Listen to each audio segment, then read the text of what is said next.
Olá, bem-vindas a mais um cafezinho espiritual. Espero que você esteja bem, na graça e na paz do nosso Senhor Jesus. Desculpa, ontem eu não consegui gravar, gente, mas sempre que possível, meditem nas Sagradas Escrituras, mesmo que a gente não consiga fazer meditação juntos, tá? Não deixe de meditar.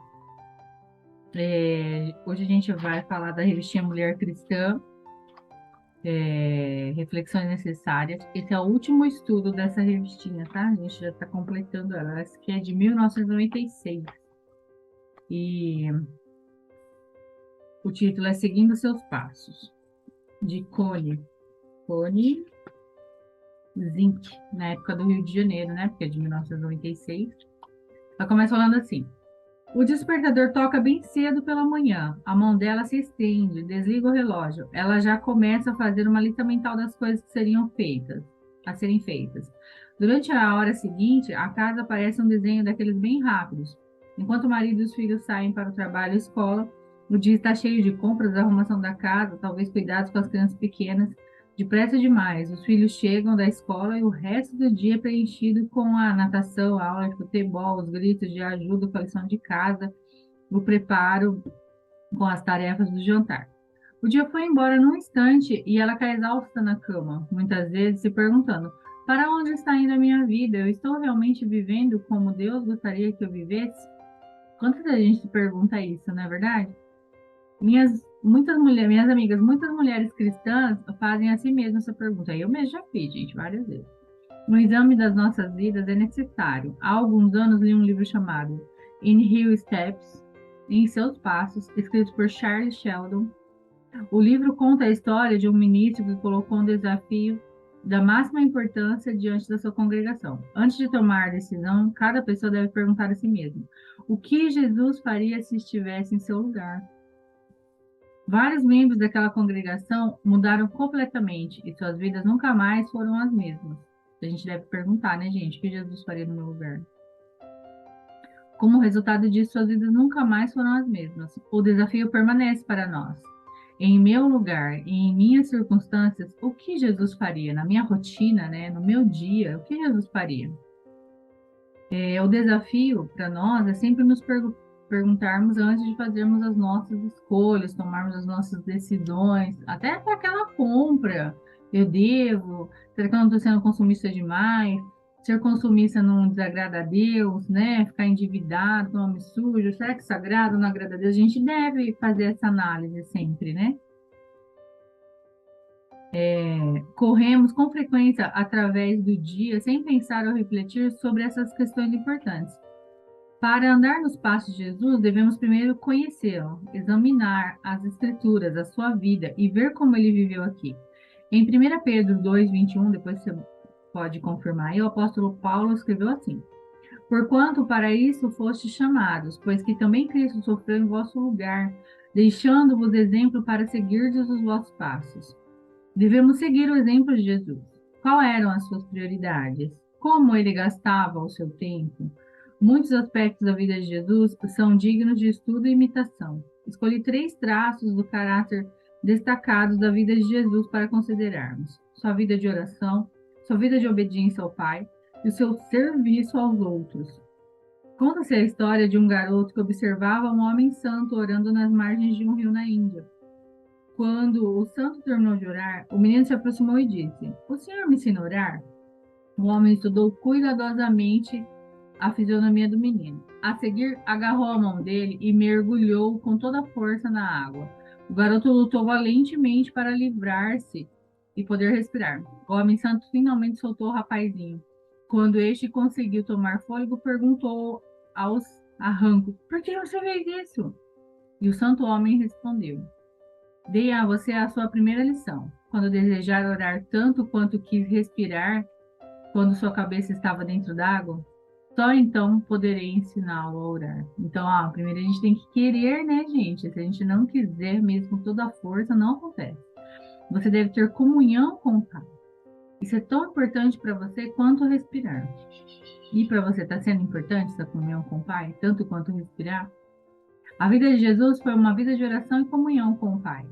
Ele deu a prioridade à sua vida de oração.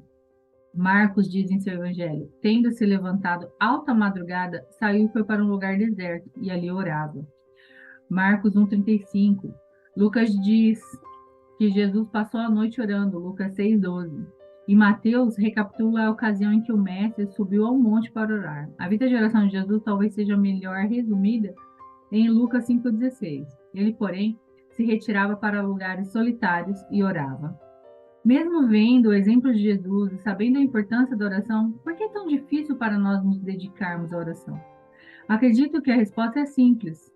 Não fazemos da oração uma prioridade. Tem que priorizar, né, gente? A gente não pode deixar de lado ou secundariamente. É cristocentrismo, Cristo em primeiro lugar.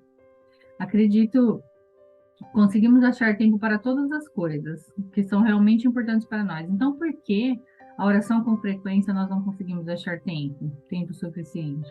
Mas poucas pessoas têm sobras de tempo no fim do dia. A hora de comunhão com o Pai precisa ser determinada e não sobras, né, gente? Sobras não. É prioridade. Pedacinhos de tempo podem ser também usados para orar, tais como você está tomando banho, esperando no ônibus ou na fila do banco. O uso desses pedacinhos de tempo pode ajudar a reenfocar o seu dia e mantê-lo concentrado em Cristo. O Senhor fala para a gente orar sem cessar. Então, se a gente tivesse que parar todo momento que vai orar, não ia dar para orar sem cessar, né? Mas o orar, a gente tem que lembrar que é conversar com Deus, é falar com Deus, é esse diálogo, esse relacionamento, é isso que Deus quer. Então, sentar dirigindo, ai, Senhor, me ajuda, eu tô indo lá para aquela reunião, eu tenho que tomar tal decisão, que o Senhor esteja comigo, que o Senhor me ajude a fazer uma escolha, que o Seu Espírito Santo me guie, Pai. Então, é esse orar, né? É esse agradecer pelo alimento, agradecer pela reunião em família, na hora de dormir, obrigado, Senhor, pelas vitórias desse dia, cuida dos irmãos, cuida de uma oração específica. Um momento retirado de oração também é muito bom, como Jesus fazia. Então, está sempre orando, vigiando sem cessar. Certo homem estava tendo dificuldade para orar, e um ministro sugeriu que pusesse uma cadeira vazia à sua frente. Imagine Jesus sentado nessa cadeira e converse com ele como faria com seu amigo, disse o homem. Nunca mais achou dificuldade de orar. Se você estiver com esse problema, tente essa sugestão. Jesus é verdadeiramente um amigo que se interessa por cada sofrimento e necessidade. Siga os passos de Jesus e tenha uma vida forte de oração. A vida de Jesus é caracterizada também pela obediência à vontade ao Pai. Sua missão aqui na Terra era cumprir a vontade dele. A minha comida consiste em fazer a vontade daquele que me enviou e realizar a sua obra. João 4,34. Porque eu desci do céu não para fazer a minha própria vontade, sim a vontade daquele que me enviou. João 6,38. O ato supremo da submissão de Jesus foi a sua morte na cruz. Ele cumpriu a vontade do Pai até a cruz. No jardim do Getsemane, Jesus orou: Meu Pai, se possível for, afasta de mim esse cálice. Todavia, se não for, seja feita a sua vontade. Mateus 26:39. Então, Jerry Jones, em seu livro Belgian and Becoming, Completar e Transformar, escreveu: uma das maiores transformações da vida aconteceu quando eu li o livro de Marcos e decidi, vou me tornar o que eu estou lendo. Decidi amar o que ele amava, odiar o que ele odiava e fazer o que ele fizera. Quando decidi me transformar e me tornar como Jesus, me tornei mais semelhante ao Pai. Viver na presença de Jesus produz essas mudanças. Você pode imaginar receber uma carta de um amigo ou um parente querido e deixá-la de lado para ler uma semana mais tarde? Quando eu recebo correspondência, deixo tudo o que estou fazendo para poder lê-la. Gosto demais de receber cartas. A Bíblia é uma carta de amor para cada um de nós. Deus nos conta nela como viver uma vida cristã. Se estivermos vivendo em obediência a Ele, leremos e obedeceremos os seus mandamentos, fazendo mudanças em nossas vidas quando necessário. Vamos aprender o que é importante para o nosso Pai e nos transformarmos gradualmente à sua imagem. E um desses versículos favoritos da Bíblia é Coríntios 2, 2 Coríntios 3,18. E todos nós, com o rosto desvendado, contemplamos como por espelho a glória do Senhor. Somos transformados de glória em glória na sua própria imagem, como pelo Senhor, o Espírito. À medida que estudo a Bíblia e coloco em prática o que leio, por meio da minha obediência, serei gradualmente transformada em imagem e semelhança. Esse é um processo gradual e existe tempo, dedicação, paciência. Deus quer que sejamos. Ao fazermos isso, estaremos seguindo os passos em obediência a Jesus e os passos de obediência de Jesus. Glória a Deus. Muito bom esse estudo, né? Gente, ele tem mais 2 páginas, a gente continua amanhã. Muito bom. Vamos orar. Senhor Deus e Pai, que sejamos obedientes e consigamos seguir os passos de Jesus que tanto te agradou, Pai amado.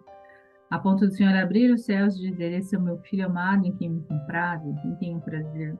Porque Jesus, além de dizer, de colocar, Senhor, diante do mundo toda a sua vontade, também mostrou na prática que é possível. Que sejamos, ó Pai, cristãos assíduos na busca, Senhor, de seguir a Jesus. Cristãos comprometidos, priorizando sua vontade nas nossas vidas. Nos dê força, Senhor. Nos dê condições, ó Pai, para combatermos a boa batalha, Senhor, e sermos vitoriosos. E a nossa vitória consiste, ó Pai, em que o seu nome seja exaltado. Nos usa, Senhor. Guarda toda a sua igreja e nos ajuda a crescer. Em nome de Jesus, o nosso amado Mestre, oramos a Ti nesse dia. Amém. Gente, é isso. Amanhã a gente continua esse restinho. Então vai falar mais um pouco aqui agora sobre amor e a vida de serviços, né? Que Jesus também servia, Jesus cuidava dos outros. Um beijo, gente. Até amanhã. Tchau, tchau.